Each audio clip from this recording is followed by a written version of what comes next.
Of the eagerly anticipated men's 1500. It was a foul for Davis Woodall, so let's go on to the track here, Will Lear. Abe Alvarado, a late scratch from this race, but that doesn't diminish the talent we see unfolding here as we look at the start list up and down this list of athletes.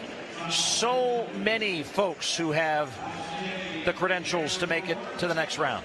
And maybe none better than Hobbs Kessler. Hobbs made the Olympic team last year in the 800 and 1500, going on to finish 5th in that 1500-meter final in Paris, narrowly missing the podium. Hobbs is a generational talent, skipping the likes of going to college, to go pro straight out of high school, running 3:34, breaking Alan Webb's high school record.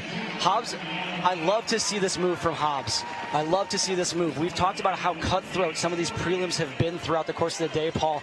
Taking only top 5 in the steeple when they were taking top 6 in the 1500, in the 800. In the 1500 here, top 3. Top 3 or you might be going home. And we have the lights of Ethan Strand, Hobbs Kessler, Abel Tefra, NCAA indoor mile champion, Jonah1500m, who I think is one of the only Americans ever to win a Diamond League event, running 3:31 earlier this year, and a 1:43 guy. And you got Craig Engels, everyone's favorite runner, coming back from the 800 prelims earlier today.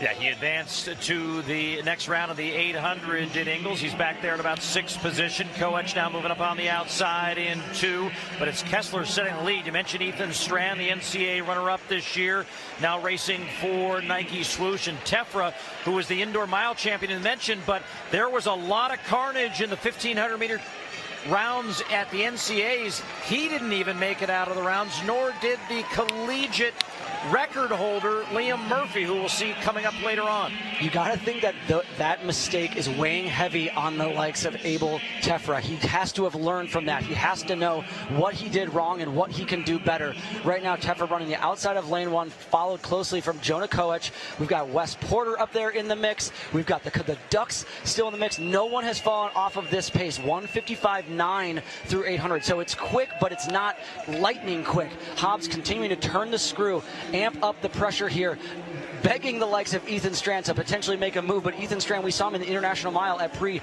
with that blistering kick to run and laugh his way to a 3:48 mile. What is the world that we're living in? But right now, top 3, and there is a whole host of guys who are in this race. Everybody's still in this race with a lap to run, and as Will just mentioned, only 3 automatic qualifiers. Wes Porter on the inside in the all-black, right by Koech, with Tefra ahead of him, then Strand, then Hobbs Kessler as they work their way down the backstretch for the last time. Kessler very much in control and aware of his surroundings. There's a lot of looking around right now, Paul, but the 1500 meters, especially when you're up against the ropes a little bit, it's not about who makes the first move, it's about who makes the last move. Hobbs right now driving the train, Ethan Strand right on his shoulder. I don't think Ethan Strand's going to do much right here because he knows he's in the qualification position. Jonah1500m right behind him, and a lot of daylight back to Wes Porter. I'm surprised to see the likes of Abel Tefra not being able to respond, but it's Strand, Kessler, and Koech, the 3 of them clear through to the final. And Elliott Cook doing another Oregon dance down the inside as he finishes in 4th. There's got to be a special alley in there for the Ducks, Paul. I think there's a lane inside the underbelly of this that they